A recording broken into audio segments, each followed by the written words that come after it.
Fred Free Radio, this is Chiara Nicoletti. I'm in Rome with M. Night Shyamalan, who's here to present Knock at the Cabin.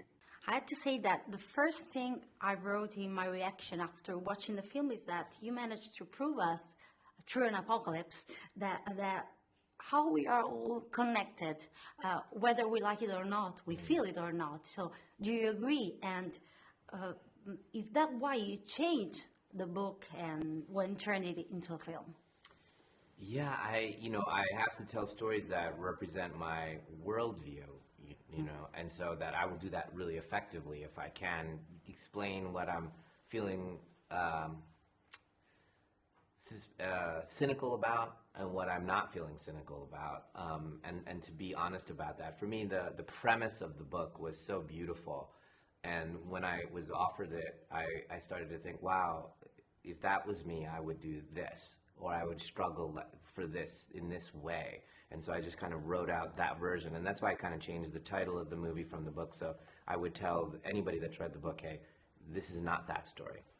With all we've been through, a pandemic and the war going on, a constant threat to our fundamental rights, did you think this was, let's say, the right moment to make this film, as people could really and more easily, I would say, get into that same state of mind as the protagonist?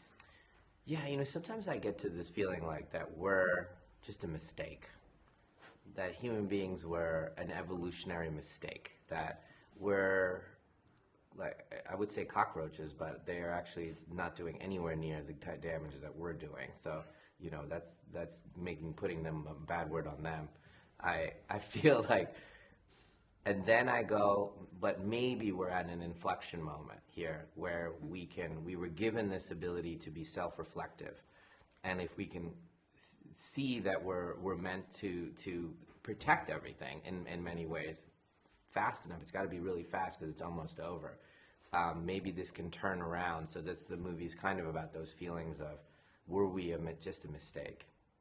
Mark Binstock, your producer, said that one fil rouge in your work is family, and I have to agree with that because you often explored family dynamics, and in this case, I think we're all made me think about how our idea of family is different, and about this topic and in general, how did you think this story could relate with your previous work and cinema?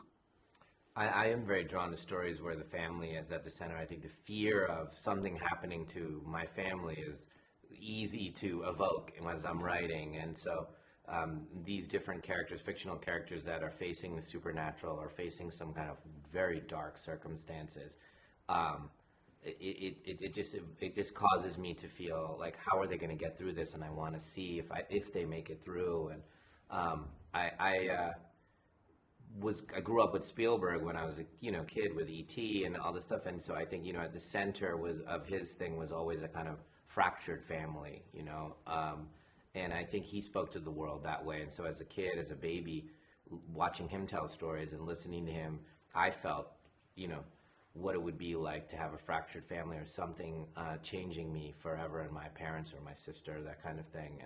And I think I just kind of mimic that center of my stories. You made this film very yours. At the same time, there are homages to a master like Hitchcock. So was this the perfect occasion maybe to blend your cinema with this?